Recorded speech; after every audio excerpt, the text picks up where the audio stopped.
Le esercitazioni si fanno per testare le risorse che sul territorio abbiamo nel più complesso sistema di protezione civile nazionale. È un'esercitazione che è dimensionata sul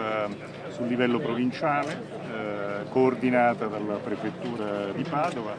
e che vede il massiccio e significativo impegno di tutta una serie di componenti a partire dalla Forza Armata, che oggi dispiega sul territorio tutta una serie di potenzialità che a noi ben note, ma che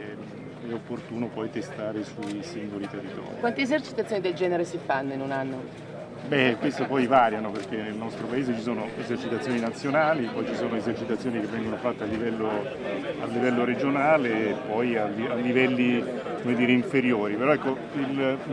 non vorrei che la dimensione territoriale di questa esercitazione non cogliesse l'importanza dell'esercitazione, sia per i mezzi, le professionalità, le sinergie che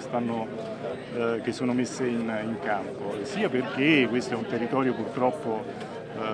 esposto a tutta una serie di criticità e quindi bene ha fatto la Prefettura, la Regione Veneto e le strutture operative del Servizio Nazionale di Protezione Civile a partire dalla Forza Armata a testare sul campo una serie di interventi. Non è solo l'importanza della protezione civile, in questo caso c'è un lavoro di coordinamento totale, complesso e anche molto articolato. Quanto è importante che proprio tutte le componenti, esercito, forze armate, vigili del fuoco, lavorino in sinergia stretta, soprattutto in queste situazioni che voi già avete sperimentato con le alluvioni? Guardi,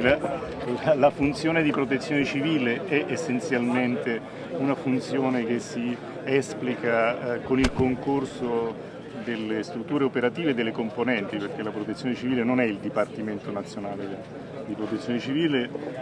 il Servizio Nazionale di Protezione Civile è la sintesi di tutte di queste strutture, di questi strumenti, di questi uomini, di queste donne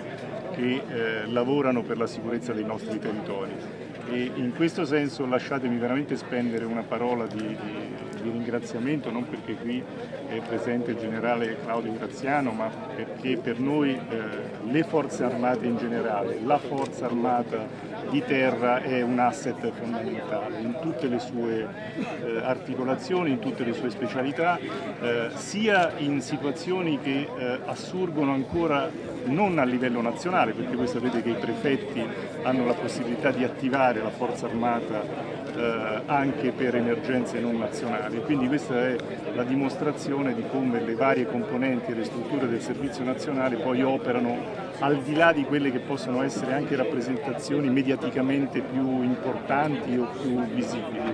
e di questo noi ovviamente non possiamo che dire grazie.